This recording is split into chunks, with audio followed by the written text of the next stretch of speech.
We thought we already knew the whole story of the Neanderthals, an ancient human species that was eventually replaced by modern humans. But a cave in Gibraltar has produced evidence that could change our perspective about them. A mysterious secret hidden for 40,000 years that could prove that Neanderthals were smarter and more like us. But before we start the discussion, I'd like to ask you for a like and please subscribe to our channel. This is a huge help for us content creators. So let's get started. The seal. What did 9 years of digging lead to? For 40,000 years, something inside the Vanguard cave was hidden behind a wall. It wasn't collapsed rock or natural debris, but a seal. When archaeologists finally opened it, after 9 years of excavation, they entered a chamber that was untouched. There was nothing there since the last Neanderthal was alive. And what they found was an even more shocking secret. Deep claw marks were scratched into the limestone. There were bones of predators that shouldn't have been together in one place. There was also a seashell that was brought to the farthest part of the cave, in a place completely covered in darkness. There was a person who sealed this chamber, and there was something inside that desperately tried to get out. This was discovered after 9 years of excavation. For 9 years, a group of archaeologists worked in the deepest part of Vanguard Cave in Gibraltar. They were led by Professor Clive Finlayson, one of the leading experts in the study of Neanderthal behavior. They carefully removed the sediment. Each layer was thin, every soil sample was examined, every piece they excavated was checked one by one. They measured every centimeter. Then they discovered something that made them stop their investigation. While investigating, afterwards, the scientists confirmed what the team had slowly begun to fear. And when it was finally opened, they discovered a chamber carved into the very ceiling of the cave. It was 13 meters deep, or about 42 feet, of sealed and untouched darkness. It was completely isolated from the outside world. It was already there even before modern humans painted the first cave paintings in France and Spain, before farming began, before any farming civilization emerged. And when the passage was opened, a strange air greeted them.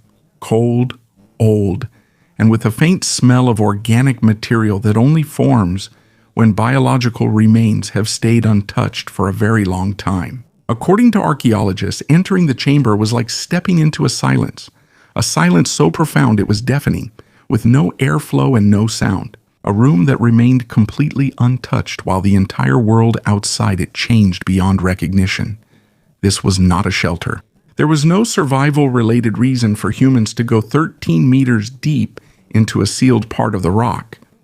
The Vanguard Cave is located by the sea, and after 40,000 years, it could finally be explored. When the archaeologists first entered the chamber, it wasn't bones that they immediately noticed, nor artifacts, but the walls themselves. Almost every part of the room had deep scratches. They were engraved directly into the limestone. These were not just simple scratches on the surface. These were long and deep engravings that seemed to have been repeatedly carved into the stone with great force. And to make such deep marks on limestone, you would need tremendous hand strength. What's even more surprising is that all those marks were made from inside the chamber. After this, the team found bones. There were bones of a lynx, a spotted hyena, and a griffin vulture. 3 different apex predators. Their bones were found together right inside the chamber. These animals don't usually gather in the same place. In fact, they compete for the same territory. The lynx and the spotted hyena are rivals. They don't live in the same place. Meanwhile, the griffin vulture is a large bird that usually avoids closed spaces. There's no explanation for how these 3 species ended up living in one cave. The researchers also explained it directly. That's what the evidence shows? It's possible that the Neanderthals brought these animals there. They may have been hunted in the chamber for a hunting practice ritual as part of obtaining specific parts of the animal. According to Professor Finlayson's team, there is evidence that Neanderthals often collected parts of animals, birds in particular. Griffin vultures were not eaten, but their large and unique feathers are hard to obtain and may have had a special use. There was a reason why it was worth it for Neanderthals to bring these animals into the cave. Bringing in the spotted hyena was even more mysterious. The spotted hyena is a bone-crushing scavenger with one of the strongest jaws among land animals. This is not an ordinary animal that can be easily dragged into a cave. There are also no signs that it lived or died there.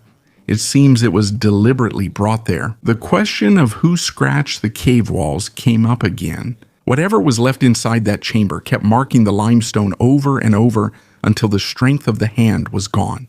While archaeologists examined the bones and mysterious marks around them, they noticed another detail about the Neanderthals. The hearth chemistry built by a species we called primitive, older sediment layers at the bottom of the cave. Researchers discovered something that no one expected. It was a hearth or a fireplace, but when scientists studied it, they found out it wasn't for cooking food. It was a kind of ancient laboratory where Neanderthals made a strong adhesive called tar, using controlled heat and a small amount of oxygen. More than 60,000 years before modern science even gave this process a name. Even more amazing than this is the design of the hearth. If this was just a first attempt, a simple channel would have been enough. But what was found is a structure with 2 channels, insulated walls, and careful construction. Someone made a simpler version. Someone noticed it wasn't effective. Someone understood why it failed. And someone designed a better replacement. That is not instinct. It is knowledge passed down from one generation to the next. Someone taught it. Someone learned. Someone improved. And this happened repeatedly over hundreds of years. In the poorer, colder parts of Europe, other Neanderthals used birch bark to make tar. But in Gibraltar, they didn't have those materials. Instead, they adapted the process using gum rock rose, a plant native to the Mediterranean coast. This kind of adaptation requires an understanding of the principles of the process, not just following the usual steps. This means they knew how it worked, and they knew how to modify it to work in a different environment. The results of the chemical analysis were even more remarkable. The quality of the tar produced at the site was consistent across different production events. This was not an experiment. It was a repetitive and reliable process. They were able to achieve the same results over time. In modern terminology, this is called quality control, and this is part of a 60,000-year-old art that science has long believed Neanderthals were incapable of creating. Tar was used to attach the stone points to wooden shafts. This creates composite weapons made up of separate parts that need to work together as a system. If the tar fails or the stone point breaks, the entire weapon will no longer be effective. The Neanderthals understood this. They needed to maintain their tools. They could immediately tell which one was damaged, and they would fix it right away. That is forward planning. That is also systems thinking. These are abilities we long thought were absent in a species that we have underestimated for almost a century. The engraving 54, strokes. Inside Gorham's cave, researchers discovered something engraved directly onto the limestone bedrock. It's a pattern, a crosshatch design made up of lines, intersecting in an organized and repetitive way. This was not naturally engraved on the rock. It was engraved using a sharp stone tool. When scientists examined it, they discovered that it was more than 39,000 years old. And at that time, modern humans had not yet reached this part of Europe. Then the researchers tried to find out how many movements were needed to create the design. The result was surprising. No more than 54 separated strokes were made on both engravings. These are also not accidental marks, created while using a tool. With each stroke, the person making it stopped. He looked at what he had done before continuing the drawing, and he did that 54 times. When the researchers repeated the process, they discovered something else. They were able to determine the exact sequence of each line. The main lines were drawn first, then the secondary lines were added to fill in the gaps. This detail is important. This shows that even before the first stroke was made on the stone, the creator already had the design in mind. He already knew what design he wanted. The discovery became even more remarkable when they looked at where it was found. It wasn't near the entrance of the cave. The engraving was found in a part of the cave that is almost untouched by sunlight. This means that the person who made the 54 strokes worked in darkness. There are only two possibilities. Maybe he was so familiar with the design that he was able to do it from memory and by feel. Or maybe he used artificial light while engraving. Either way, both require careful planning and clear intention. And this does not match the beliefs about the abilities of Neanderthals. For many decades, the ability to create abstract symbols and meaningful patterns has been considered one of the most important differences between modern humans and other types of humans. This is one of the reasons why it is believed that our level of thinking is higher. According to the old perspective, Neanderthals could not reach symbolic thinking. But here is the problem. The engraving in Gorham's cave was already there before modern humans arrived in this region. This was made by a Neanderthal in the darkness and with 54 strokes, according to Professor Finn Layson, the researcher who led this study. When asked what the engraving really means, his answer is simple. He doesn't know if it's art or just a doodle, but it's clear that this is an abstract design made more than 39,000 years ago, at a time when there were no modern humans yet. Near Gibraltar, the burials. The caves have given us sealed chambers, complex tools, and symbolic carvings made in the darkness. But there is even stronger evidence from other Neanderthal sites in Europe. Evidence not about technology or art, but about how they treated their dead. They did not simply leave their dead behind. They did not abandon them where they fell. They buried them, and they did it with care. In Shanidar Cave in northern Iraq, a Neanderthal burial estimated to be around 60,000 years old was found. When scientists examined the soil around the body, they found a high concentration of pollen from various types of flowering plants. These are plants that do not grow inside the cave. This means that someone took them from outside and deliberately placed them near the deceased. If this interpretation is correct, this could be the oldest known grave offering in the history of the world. But it's not just the flowers that are important. The position of the body is also significant. It was not simply laid on the ground. It was carefully arranged. The knees were close to the chest, the arms were positioned properly, and it was placed in a shallow grave that was clearly dug for that purpose. Someone decided how the deceased would be laid to rest. Someone dug the grave. Someone arranged the body. In La Férazie in France, several Neanderthals were discovered buried together.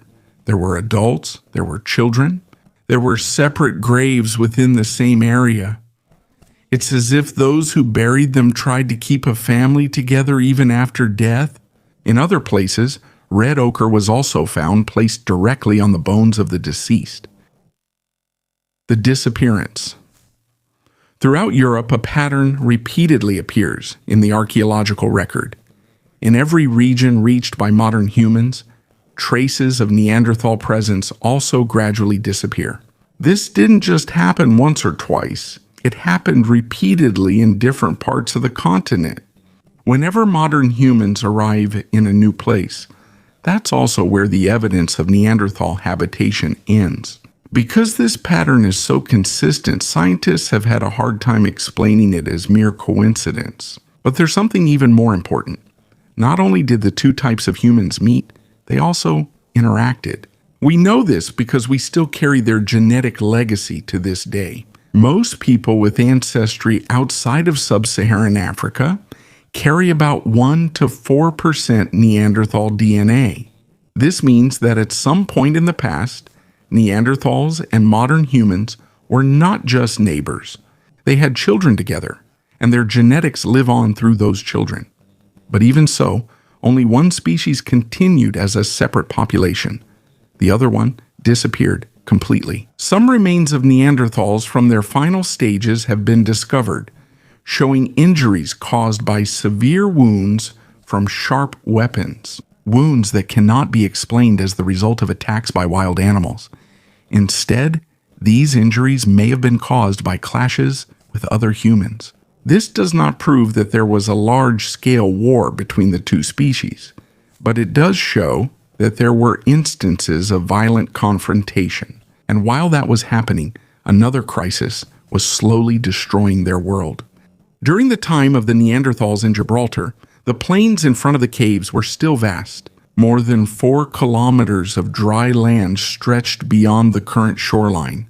There were forests, grasslands, and animals they hunted. That was the foundation of their way of life for thousands of years. But as the last ice age ended, the sea level began to rise. The old hunting grounds gradually sank. The space where they could move around became smaller and smaller. Each generation saw the water coming closer and closer until the time came when there was nowhere left to go. On one side was the growing population of modern humans. On the other side was the rising sea. 2 crises came at the same time. And the Neanderthals were the people making tar, creating symbols.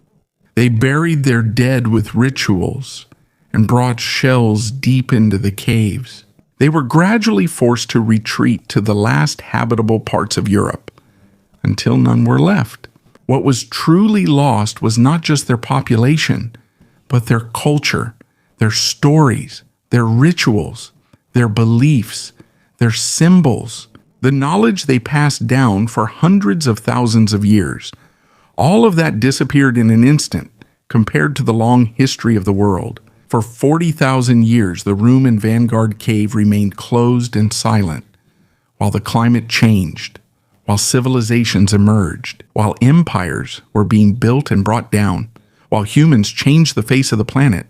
It remained hidden in darkness.